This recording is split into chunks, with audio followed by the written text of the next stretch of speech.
Bom, estamos então iniciando aqui da forma correta aqui a gravação, tá?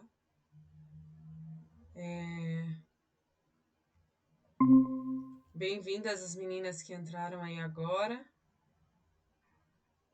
Tô só ajustando aqui porque eu tava achando que tava tudo certo aqui. Bom, vamos lá. Então a gente tá falando aqui sobre a ira, né, e como tratá-la. Eu só tô abrindo esse parêntese para quem tá entrando agora, porque surgiu essa dúvida. A Gi perguntou sobre como tratar, como lidar com a ira, nos encontros atrás, e eu acabei deixando isso passar porque estava dando tempo da sala aqui no Meet, enfim. Daí eu tô trazendo isso aqui hoje porque eu estava lendo o catecismo e lá nos pecados capitais eu acabei me lembrando. Até na semana passada já era para eu ter trazido isso, eu acabei me esquecendo. Então vamos lá, né? A nossa alma ela é desagradada por algum motivo, né? E por conta dessa desordem dentro da nossa alma, nós repelimos com violência aquilo que está nos desagradamos. E junto disso, é praticamente instantâneo que venha um movimento de vingança em relação a aquele que está nos aquilo ou aquele, geralmente é alguém de fato, uma pessoa que está nos desagradando, como acontece muitas vezes com a criança. Ela nos desobedece, aquilo gera em nós essa ira, que é esse movimento de repelir com violência, né, de corrigir ali com não, acho que nem se aplica aqui a palavra corrigir, porque o objetivo da gente ali não é corrigir, mas junto ela já acompanha esse movimento de vingança. E aí, os principais pecados, né, vai citar aqui que os principais pecados de que a ira é causa são, primeiro, as blasfêmias, segundo, as imprecações ou pragas, né, às vezes começar a, a a rogar a praga, desejar, né, ali contra a criança ou alguma outra pessoa, você ficar maquinando ali dentro da sua cabeça, né, algo de ruim contra aquela pessoa que te gerou essa ira. Em terceiro, as injúrias, né, quando, ou às vezes alguma pessoa adulta mesmo, né, em alguma situação ali te causa alguma vergonha, você se sente humilhado, enfim, você passa por alguma situação, você sente essa ira, esse desejo de vingança, e isso gera também as injúrias, né? Você começar a injuriar, né? Aquela pessoa, e entra também aqui as rixas, né? E os homicídios, né? Em última instância, né? E as causas ordinárias da ira são a soberba e a teimosia na própria opinião, né? Porque a gente acaba se achando bom demais, né? A gente acaba se achando tão bom que como assim o meu filho tá me desobedecendo? Como assim? Ele não tem o direito, né? Ele não, na verdade, os nossos filhos, principalmente aqueles que são maiorzinhos, eles não. É claro que por uma questão de mandamento, né, ali de Deus e tudo mais, eles precisam sim nos obedecer. Mas a gente precisa lembrar que eles têm vontade própria, né? Então a criança, ela vai sim, muitas vezes, não obedecer a gente, né? A gente precisa ter esse trabalho de conquistar, né, a obediência, né, da criança. E a ira, ela não é só um pecado quando tem por fim opor-se ao mal, e estando. Desculpa. A ira não é um pecado quando ela tem por fim opor-se ao mal e estando regulada pela moderação. Então, por exemplo, você se irá em relação ao pecado, você sentir ira em relação a uma situação onde é proposto para você o pecado e de maneira moderada, que não aquela ira que vai aparecer de forma violenta, tomando conta de todos os seus sentidos, que te cega, mas a ira de uma forma ordenada, que tem por finalidade se opor ao mal, ou seja, ao pecado, ao demônio, enfim, ela não é pecado, né? Isso que vai colocar aqui. Por falta de advertência e de consentimento, o primeiro movimento da ira não é pecado. Então, a gente sentir a ira e não consentir com ela não é pecado. Mas nós devemos reprimi-lo logo que nos dermos conta dele. Logo que a gente se dá conta desse movimento da ira dentro de nós, a gente precisa reprimir e não agir em função dele. Por exemplo, pegar a criança, dar um chacoalhão ali na criança. Isso não é. Isso já entra no consentimento com aquela ira que surgiu. E a virtude oposta à ira, aqui que eu acabei me lembrando bastante, né, do que faltou eu comentar no dia que me veio essa pergunta, é que a virtude oposta à ira é a paciência. pela qual, porque é pela paciência que nós sofremos em paz as injúrias e as tribulações por amor de Deus. É pela paciência que a gente sofre, a gente acolhe aquele sofrimento, é pela paciência que a gente aprende isso. Então, a oposição à ira é exatamente a paciência, né? Que muitas vezes a gente fala, não, eu preciso de paciência, mas a paciência ela vai ser adquirida à medida em que nós, como se fosse numa balança ali, né? À medida que a gente busca reprimir essa ira, a gente vai trabalhando a virtude, exatamente a virtude da paciência. E os remédios contra a ira são, primeiro, lembrar-nos frequentemente da mansidão e da paciência de nosso Senhor Jesus Cristo na sua vida, na sua paixão e na sua cruz. E segundo, acostumar-se a calar e a reprimir-se, né? Acostumar, mesmo em situações que você sabe que você está certo, e não só com o causador da sua ira, por exemplo. Não, o problema aqui da minha ira, onde eu mais manifesto, é com os meus filhos. Mas não só o exercício ali da busca, o remédio ali para a ira, ele é não, você se manter, né, se calar e reprimir essa ira, mesmo em situações que não é ali com o seu filho, por exemplo, com o esposo, né, por conta, né, de toda o contexto histórico do qual nós mulheres somos criadas, muitas vezes a gente já tem a tendência de qualquer reunião que a gente está ali, qualquer pessoa que fale para nós, qualquer coisa que contraria aquilo que é a nossa vontade, a gente já pega e já se manifesta de cara e já, não, porque não é isso, tudo mais, não, porque, enfim, já se opõe de uma forma violenta ali, né? Em tudo, a gente acaba manifestando ali. Então, aproveitar as oportunidades que Deus vai dando na nossa vida, ainda estamos em tempo de quaresma, né? E aproveitar, isso é muito bom e é muito positivo para a gente aprender a sofrer com essa paciência, aprender a acolher os sofrimentos, né? As tribulações por amor de Deus, que é essa virtude da paciência. Fez sentido? Consegui esclarecer, Gi, sua dúvida lá do passado? Tirei essa, né? Mas eu fiquei tão com isso na memória, porque como não deu para responder tão bem, eu acabei achando oportuno trazer aqui para vocês. Bom, mas é isso. Caso vocês tenham alguma dúvida, por favor me falem. Deixa eu só voltar aqui a marcação do catecismo. Mas se ficar alguma dúvida, por favor, ou outras dúvidas também que vocês acharem que talvez não seja tão pertinente com o tema que a gente está tratando aqui, mas eu com certeza vou buscar recorrer a outras pessoas, se eu não souber responder, ou se eu souber, com certeza eu vou ficar muito feliz, na verdade, de ter a oportunidade de orientar, de aconselhar, de direcionar vocês. Eu fico muito contente com essas situações. E com relação agora, né, ao encontro de hoje a gente está no nosso encontro falando sobre, já entrando ali na virtude da fé, já entrando na parte teológica do livro, porque o que acontece? A gente está chegando agora no fechamento, no para que a gente estudou tudo isso, né? A gente está falando aqui sobre filosofia da educação.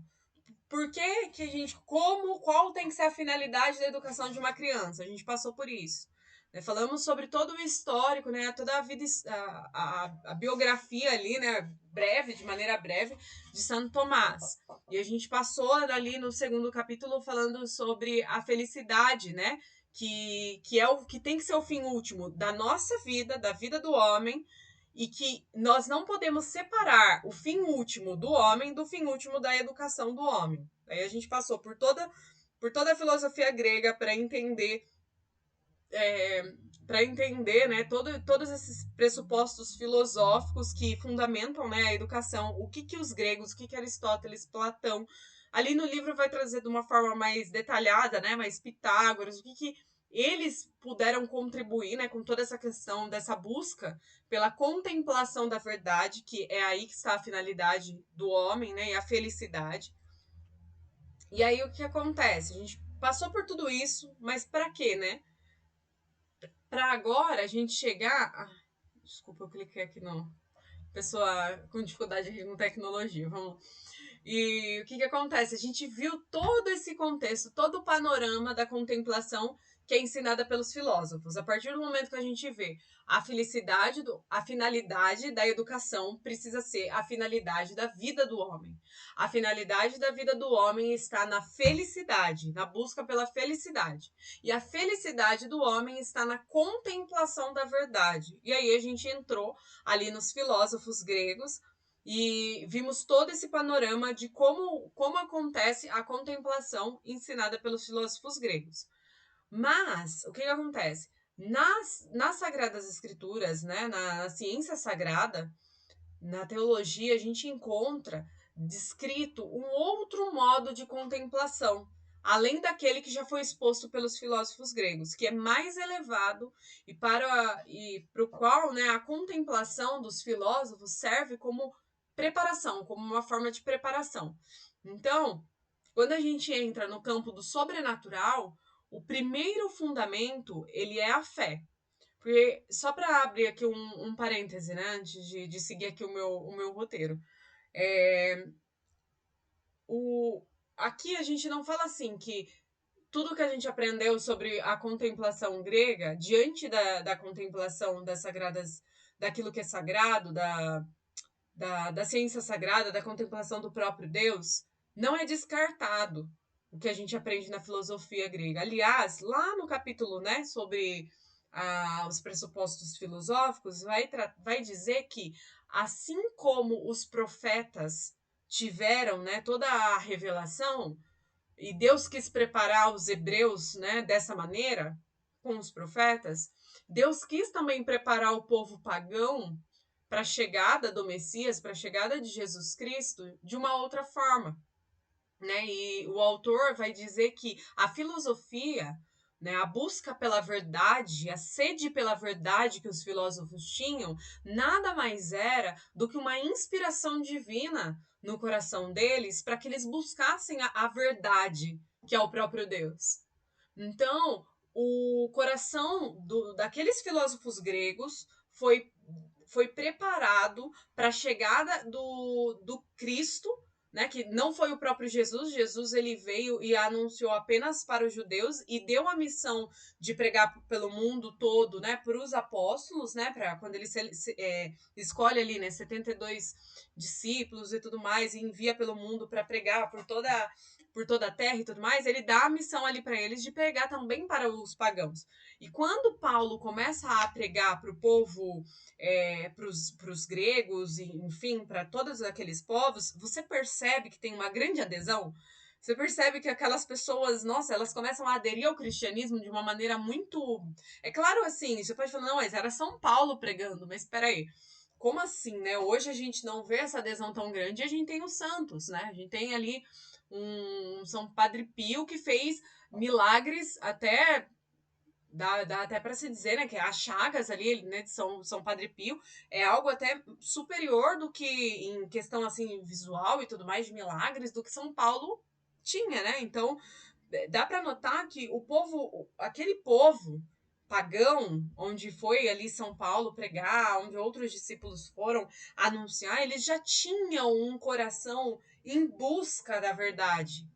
E isso, hoje, é um grande problema quando a gente fala do mundo moderno, porque com tantas ideologias que a gente tem, com tantas mentiras, né, que são pregadas com um fundinho ali de verdade, com um fundo de mascaradas como se fossem uma verdade, elas acabam destruindo a possibilidade das pessoas que têm contato e que aderem, não destruindo. É claro que sempre Deus pode, né, de uma maneira sobrenatural, operar ali um milagre para que essas pessoas se convertam, mas acaba embotando a inteligência dessas pessoas de uma tal maneira que torna muito difícil elas aderirem à verdade.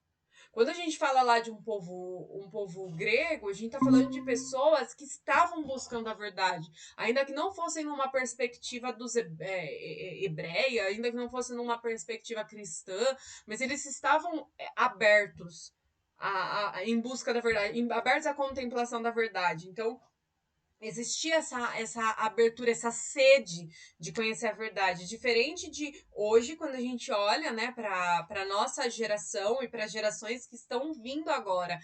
Porque a nossa geração ainda, as coisas começaram a ser corrompidas desde o berço, começaram, mas a gente ainda foi criado com um certo grau assim de princípios, de valores, né? Agora as gerações que estão vindo já criadas desde berço com ideologias que são verdades que têm ali uma distorção, mas que parecem, né, muito bem, são pintadas de uma forma muito boa como uma verdade, isso faz com que a inteligência deles fique atrofiada. Eu acho que essa é a melhor palavra que eu vou encontrar. Faz com que a inteligência seja atrofiada de uma tal maneira que é muito mais difícil acessar a verdade. Então, o que está acontecendo hoje em relação às ideologias e tudo mais é isso, acaba atrofiando de uma tal maneira a inteligência que é muito mais difícil do que um, um assim, um índio, por exemplo, os indígenas, né, que estavam aqui no Brasil, sabe, essas pessoas assim que estão lá afastadas, que não tiveram nenhum contato, é muito mais difícil você converter pessoas que estão cegas dentro de uma ideologia por conta dessa realidade, do que a ideologia causa ali, né, na inteligência da pessoa. Então, por isso dá para perceber, eu só fiz esse parêntese enorme para explicar que os filósofos a filosofia grega, a contemplação dos filósofos, ela serve sim de preparação para aquela contemplação que a ciência sagrada, né, que é proposta ali por Jesus dentro do evangelho. E quando a gente entra no campo sobrenatural e dessa busca da contemplação do próprio Deus, lembra, né, que eu mostrei para vocês aqui todo o fluxo, né, de olha, a gente primeiro tem lá as potências vegetativas das plantas, mas nós também temos. Nós, seres humanos, a gente tem tudo aquilo que todos os outros seres que vivos têm, mais a inteligência, né? Mais essa elevação. Então, olha, a gente começa com tudo aquilo lá. Tá bom, para daí lá na inteligência chegar na contemplação. Mas para chegar nessa contemplação, você pode falar, não, mas tá bom, mas isso está muito distante de mim. O que é de fato, né? Contemplar, como que eu busco isso? Qual é o caminho? O primeiro fundamento para no campo sobrenatural é a fé. Então, a gente precisa compreender o que é a fé. Né? A fé ela é um modo de conhecimento. E primeiro, para a gente começar a pensar em contemplação do próprio Deus, a gente começa pela fé. A gente começa por esse fundamento. É um fundamento, no sentido de ser um pilar ali, né? Uma sustentação. Então, aí eu vou citar aqui para vocês, né? Lá na carta aos Hebreus, está dizendo, né, que pela fé conhecemos que o universo recebeu a sua ordem de uma palavra de Deus, de modo que as coisas visíveis não provieram das coisas sensíveis, né? Tudo aquilo que é visível não vem daquilo que é material, daquilo que é sensível. E pela fé se inicia, isso Santo Tomás vai dizer, né, que pela fé se inicia em nós a vida eterna. Pois a vida eterna nada mais é do que conhecer a Deus. A vida eterna nada mais é do que conhecer a Deus. De fato, né, a vida eterna é o que ela é, a visão beatífica, né? É ver o próprio Deus, é conhecer o próprio Deus. E de fato, diz o Senhor no Evangelho de São João: esta é a vida eterna, que te conheçam a ti, único Deus verdadeiro.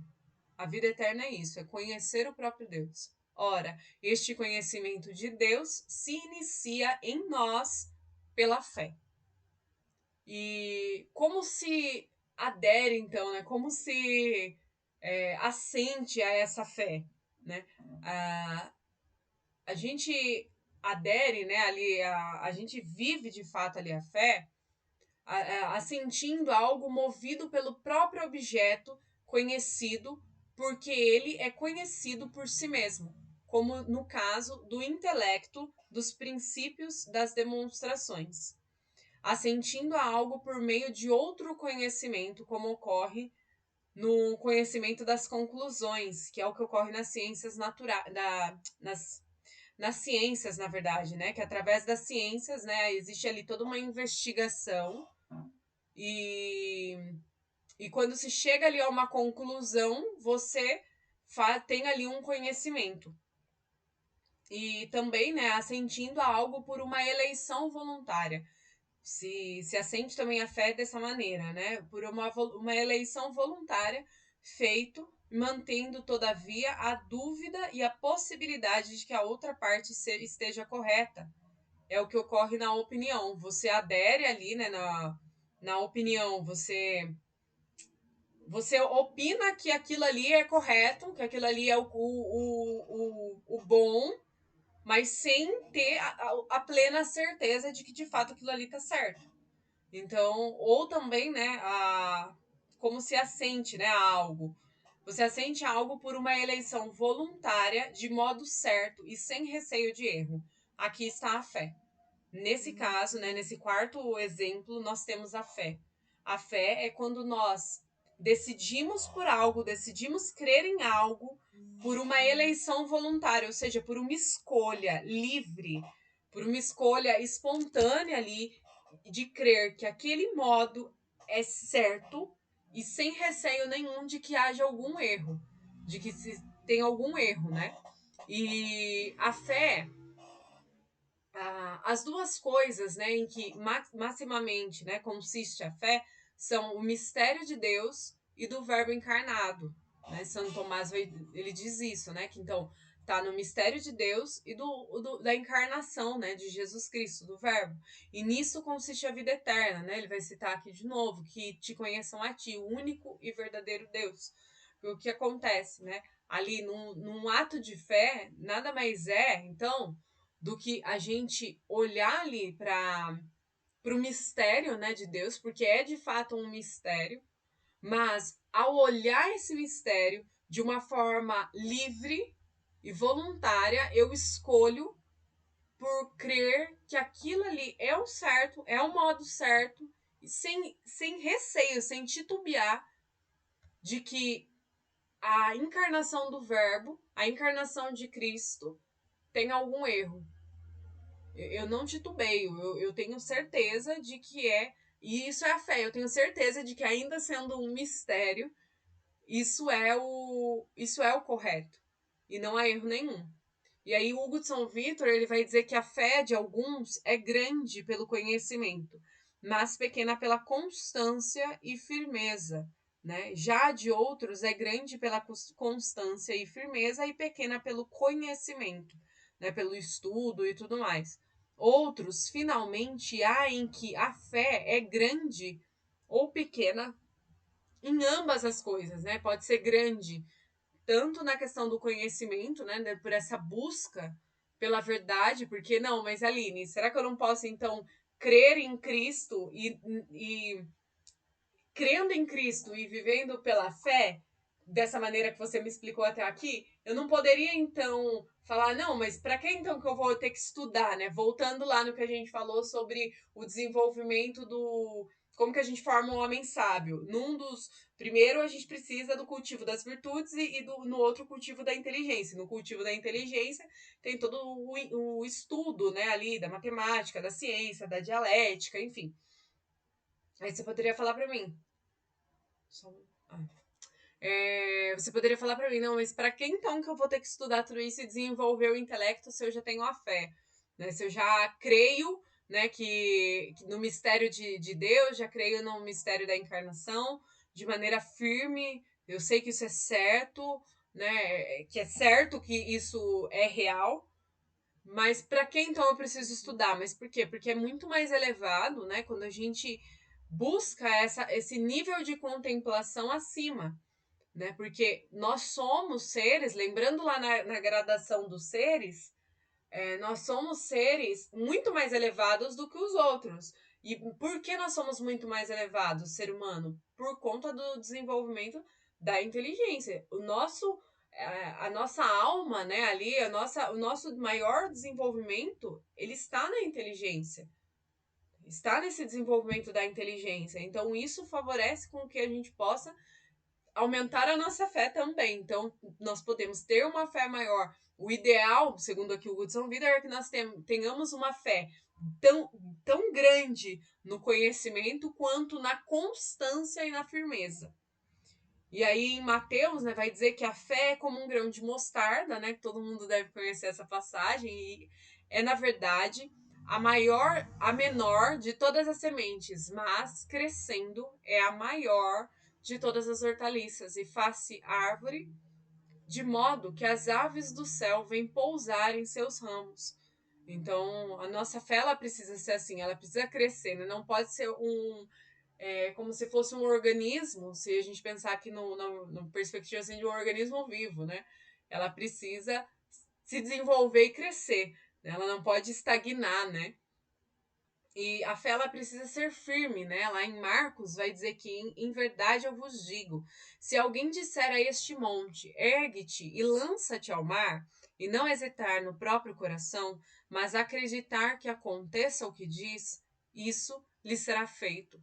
Por isso eu vos digo, tudo o que pedirdes na oração, crede como já alcançado e vos será concedido. Então, se não hesitar no vosso coração, né, no próprio coração, aquilo será atendido, será consentido, concedido, né? Porque a fé ela precisa também ser firme. Ela precisa ser, então, quais são as características aqui, né? Ela precisa crescer, ela pode crescer, e precisa, né? De fato, se nós queremos chegar ao nosso grau mais elevado possível aí de vida espiritual, então a fé ela pode crescer, ela precisa ser firme e a fé ela precisa ser constante, né? O justo, ele vive pela fé. O santo, né? São Paulo vai dizer que o santo, ele vive pela fé. E eu lembro que essa frase, ela é muito comum assim, né, no nosso meio. Mas eu lembro que quando eu vi até, acho que foi num curso do Padre Paulo Ricardo, naquele curso Engenharia de Santidade, até semana passada eu tava conversando com uma aluna aqui, eu falei, nossa, se eu não sei, faz muito tempo que eu não assino a plataforma do Padre Paulo Ricardo, mas se esse curso estiver disponível, faz ele. Porque o Padre Paulo Ricardo, inclusive, se inspirou, você vê muito assim que ele se inspirou nesse curso a partir do contato que ele teve com o autor do livro, né, Filosofia Perene, né, então é um curso maravilhoso. E eu lembro que a primeira vez que eu vi essa perspectiva de, nossa, o nosso alimento é a fé, nesse sentido de que se a vida espiritual, ela é de fato um organismo. Tanto que Santo Tomás de Aquino vai dizer que a oração é uma refeição espiritual, né? Ao deleitar-se e inebriar-se pela doçura da bondade divina. Santo Tomás de Aquino ele fala essa frase. Por quê? Porque na oração a gente se alimenta de fato a nossa alma, né? A gente pode ali dar sustento, todas as características que um alimento tem de sustento, nutrição, deleitar-se, né? De deleite, de prazer que tem ali no alimento. E tem mais uma característica que eu não tô conseguindo me lembrar, mas Santo Tomás de Aquino ele vai explicar que tudo isso a oração tem também. E aí eu me lembro, né? Quando eu vi, eu falei, poxa, nossa, a gente precisa é, crescer espiritualmente, né? E eu lembro que que o Padre Paulo Ricardo, no curso, eu acho que era o nome de uma das aulas, né? Que ele falava, o justo vive pela fé. Gente, isso me marcou tanto que eu lembro exatamente o lugar que eu estava, a forma que eu estava sentada, o dia amanhecendo, foi numa manhã, logo numa manhã de domingo que eu assisti essa aula. E, assim, marcou a minha vida de uma tal maneira, né? Porque a fé ela precisa ser constante. Da mesma maneira que uma refeição, constantemente, a gente precisa, com uma certa frequência, né? A gente precisa comer. A fé, ela precisa ser também frequente, ela precisa ser constante, porque nós vivemos da fé. O justo, né? O santo, ele vive pela fé. Se nós não temos, não pedimos a Deus a fé e não fazemos atos de fé de forma constante, a nossa vida espiritual não se sustenta. É um corpo, é como um corpo, então ele não se sustenta. Não se sustenta. E a fé, ela possui pureza, né? Outra característica. Aí Santo Tomás vai dizer que a filosofia possui na contemplação da sabedoria deleitações admiráveis quanto à pureza. né? A contemplação da sabedoria, então, ela encontra, né, essa admiração, esse prazer, né? Prazeres em admirar ali a pureza. A pureza de tais deleitações provém de serem acerca de coisas imateriais. Né? Por quê? Porque existe essa deleitação da contemplação da sabedoria. Porque nós estamos contemplando aquilo que é imaterial. Né? Até ali os filósofos, quando você vai ver ali com Aristóteles, com Platão e tudo mais, você percebe que eles perceberam que a, o que há de mais belo, o que há de mais admirável e o deleite de fato. Eu falo deleite no sentido mesmo de, sabe quando você é, encontra ali de fato um prazer quando você se depara com a verdade, com a contemplação da verdade, isso te regozija a alma, sabe? Me faltam palavras para descrever, mas é um refrigério de fato ali para a alma que causa um deleite, que causa esse prazer. E eles percebem que isso não está no campo material, né? E Hugo de São Vítor vai dizer que como pôde São Pedro ter tido fé na paixão de Cristo, se ele a viu com seus próprios olhos e a fé de coisas que não se veem? Né? Como pode, então, né? Como que o apóstolo, se ele viu Cristo passar por toda a paixão, como pode se chamar fé o que São Pedro teve? E daí ele vai explicar que deveríamos dizer que ele teve o conhecimento apenas da paixão de Cristo e não a fé. Ou poderíamos dizer abusivamente, creio no que veem os meus olhos. O mérito de São Pedro, ele vai explicar, né, não foi o de ter visto a paixão de Cristo, mas o de ter acreditado ser Deus aquele homem que viu pendendo na cruz. A fé sobre que se alicerça o edifício espiritual é sempre de coisas que não se podem ver. A fé ensina a desprezar as coisas que se veem. Né? Você despreza porque já lá na filosofia se percebe que a fé ela não é encontrada, né? E existia já uma deleitação nessa pureza. E pureza no sentido de que não tem matéria, tá? Porque aquilo que tem matéria, de uma certa maneira, ainda não está purificado, né? Então, aqui ele vai trazer, né, essa pureza que é encontrada, né, nessas deleitações, né, que Santo Tomás coloca, é por conta dessa imaterialidade. Então a fé ela não está naquilo que se pode ver, naquilo que é material.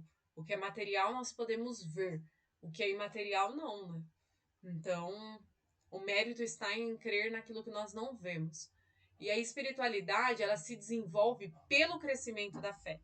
A vida espiritual, e hoje é um marco aqui para o nosso grupo, porque a partir daqui a gente vai passar a tratar muito mais a fundo sobre vida espiritual. E isso é algo que precisa ficar gravado no coração de vocês de uma tal maneira que ninguém arranque. A espiritualidade, a vida interior, a vida espiritual, ela se desenvolve pelo crescimento da fé. O justo, ele vive da fé. E o apóstolo, ele diz que o profeta prediz, pois o justo vive da fé. Então, o profeta, ele vai fazer ali uma certa previsão de algo, né? Ele vai prever.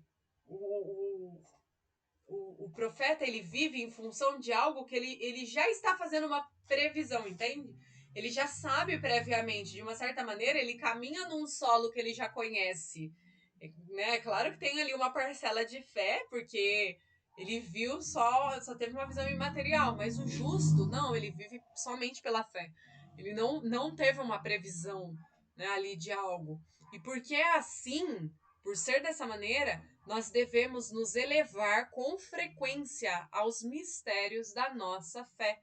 Sem a fé é impossível agradar a Deus, pois onde não há fé, não pode haver esperança. Se nós não temos a fé em Cristo, né, nosso Salvador, se nós não temos a fé na encarnação, se nós não temos a fé em todos os artigos, por exemplo, do creio, né, na vida eterna, nós não temos como ter a esperança por essa vida eterna. Nós não podemos esperar por algo que nós não vemos materialmente se nós não temos, ou seja, não há esperança sem a fé. Onde não há esperança, não pode haver caridade, que a gente está colocando as 3 virtudes teologais, né? Onde então não há esperança, não há caridade, porque pela fé, né, nós somos promovidos à esperança, porque nós cremos, nós esperamos, e pela esperança nós progredimos à caridade. E qual é o fruto da caridade? Qual é o fruto da caridade? Poderás ouvi-lo da própria boca da verdade. Se alguém me ama, será amado pelo meu Pai, e eu o amarei e me manifestarei nele. Isso diz Ricardo de São Vítor. Oi, Nádia. Pode. Pergunta. Claro. A fé, pelo que eu entendi você falando, tipo assim, uma virtude puxa, uma virtude teologal puxa outra, a fé puxa outras virtudes teologais. E a mesma coisa acontece, por exemplo, assim, da caridade, ela vai puxar a fé também ou não? De uma certa maneira, sim, porque aí nós amamos e a nossa fé vai ser elevada. Se Entendi. nós fazemos um ato de amor, né, um ato de caridade Tá. elevado, mais intenso, aquilo vai elevar também a nossa fé. Mas eu preciso confirmar essa informação para ver se eu não estou falando bobagem, tá? Mas na minha visão faz muito sentido que seja um ciclo que se retroalimenta, assim, né? De uma certa maneira. Porque a partir do momento que nós amamos a Deus, que nós temos essa experiência de um ato A de amor mais confiança, né? intenso, Ele, tipo, a eleva. gente, Oi, desculpa. tipo, se a gente ama a Deus e dá uma dependência, dá uma confiança, porque eu amo eu me sinto amada. Ele vai cuidar de mim, não sei se seria isso. Mas eu digo assim, com relação à fé, né? Porque é que o que você descreveu não necessariamente é a fé, né? Porque você daí tá vendo de uma maneira concreta, entre aspas, que ele cuida, né? Mas eu acredito que ele meio que se retroalimenta assim. Bem. Eu vou ter que lembrar. Eu estudei isso, eu tenho certeza. E recentemente, porque tá muito. Por isso que eu tô falando com quase certeza de que sim, que de uma certa maneira ele se. É como se. Porque um ato de amor. Isso que no fundo, pulando etapa, o que a gente precisa buscar é fazer um ato de amor intenso. Não é o tempo que nós fazemos. Quando a gente faz ali um ato de fé, um ato de esperança, um ato de amor. Quando a gente faz ali um ato de amor mais intenso, principalmente de amor, porque a caridade ela é o mais elevado. A fé ela é o fundamento. Sem a fé a gente não inicia. Mas a caridade ela é o mais elevado. E assim, tanto que a caridade, né, é o único que vai permanecer. Porque quando a gente morrer, a gente vai ver Deus face a face, então não tem mais por que ter fé. A gente vai ver de fato a Deus. Não vai mais ter por que ter fé. A gente não vai ter fé, a gente vai saber de fato. E não vai mais ter esperança. No céu não vai ter. Os santos não têm esperança de algo que há de vir, porque já chegou.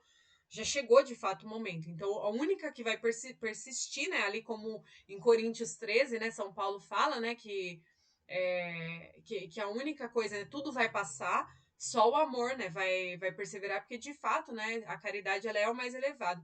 Então, conforme você faz um ato de caridade mais intenso, aí aqui realmente se mede pela intensidade, você eleva todos os outros. Agora, especificamente com relação a puxar, eu vou confirmar se o ciclo é esse. Mas imagina, né? Então, aqui então a gente já viu, né, com relação a Ricardo, né, de São Vítor, que o objetivo, então, desse progresso é, de fato, progredir até a caridade, né? Isso que a gente vê ali com Ricardo de São Vítor. E a espiritualidade, ela se desenvolve, né, ali, então, por esse crescimento da fé. E daí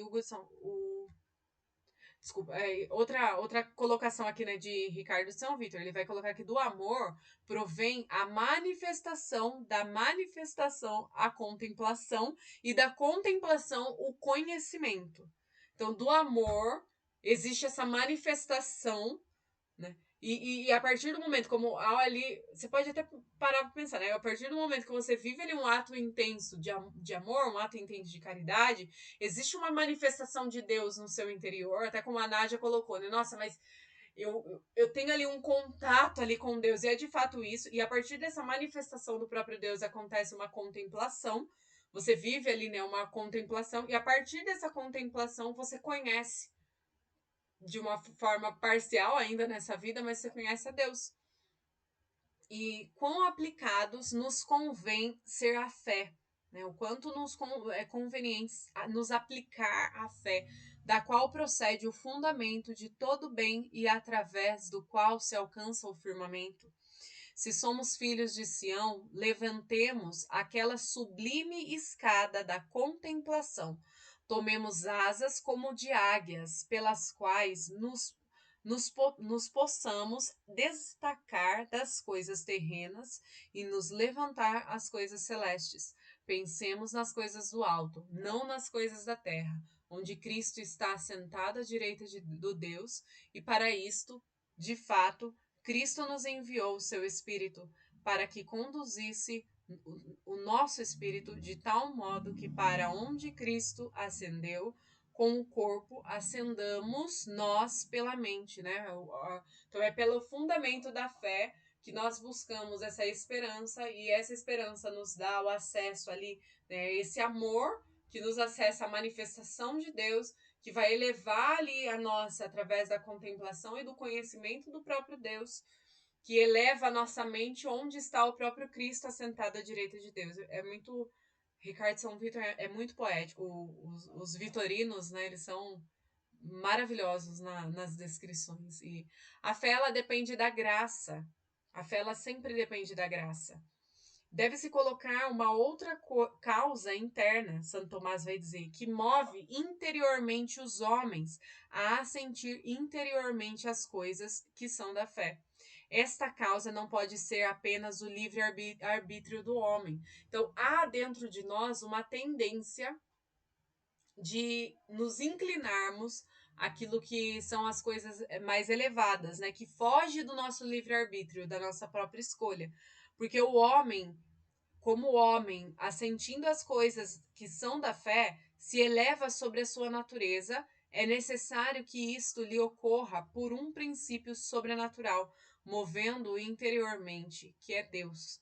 E por isso a fé, quanto ao assentimento, que é o principal ato de fé, provém de Deus interiormente, movendo pela graça. Por isso, né, o ato de fé, então, ele não vem apenas de um livre-arbítrio nosso, mas nós precisamos do próprio Deus nos dando a graça para realizar, de fato, um ato de fé.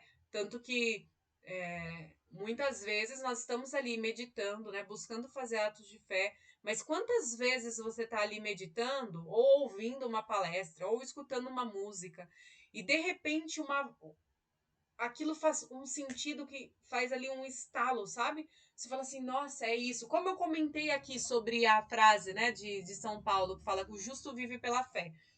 É uma frase super conhecida, super falada, né? Mas aquele dia que eu escutei o Padre Paulo Ricardo explicando, né, numa aula, quando eu escutei ele falando daquela maneira, eu falei, nossa, uma voz interior, ao mesmo tempo que o Paulo Ricardo, o Padre Paulo Ricardo, a voz daquele homem falava exteriormente, uma voz interior falou ao mesmo tempo, e eu falei, nossa, é isso. Sabe quando você fala, nossa, ou quando você diz assim, nossa, parece que é tão... Eu sabia disso, eu sempre soube, mas agora se organizou. Isso é um ato de fé. Mas essa voz, precisou a voz exterior falar, ou um texto que você está meditando ali durante sua oração, com atenção e buscando fazer esse alimento espiritual, buscando rezar, e a voz interior fala, ali você vê uma ação da graça. Não é só do nosso livre-arbítrio, não é só a nossa escolha fazer um ato de fé. Existe também a ação da graça. Por isso, nós precisamos ter esse coração atento. Porque, às vezes, não é todo dia que você vai viver esse movimento da voz interior e falar junto ali com a voz exterior, esse movimento desse ato de fé intenso. Não é todo dia que você vai viver isso, mas por que nós precisamos buscar todos os dias meditar e fazer um ato de fé? Porque nós precisamos ser como as virgens prudentes. Você não sabe quando o noivo vai passar, você não sabe quando o noivo vai chegar. Você precisa estar com a sua lâmpada pronta, preparada, para quando o noivo chegar, você estar preparada, abastecida ali com o seu. Com o vinagre, com o combustível ali daquela lâmpada acesa. Ela precisa ter combustível para estar acesa. E isso é essa constância, né, da fé. Essa firmeza, essa constância, todas essas características que eu fui passando aqui. E a graça, e daí, né? A gente tem aqui. Então a gente precisa da fé, mas a fé, ela não vem, esse ato de fé, ele não é só vivido pela escolha, pelo livre-arbítrio. Nós precisamos também da graça. Como eu obtenho a graça? É pela oração. A graça que eu preciso para viver um ato de fé é pela oração. Esse aqui é um ciclo, hein, Nádia? Você que fez a pergunta.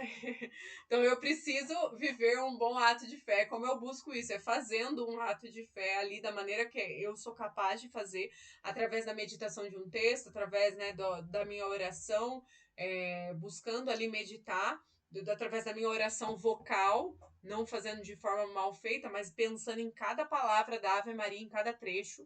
Eu vou buscando ali fazer um ato de fé, tá?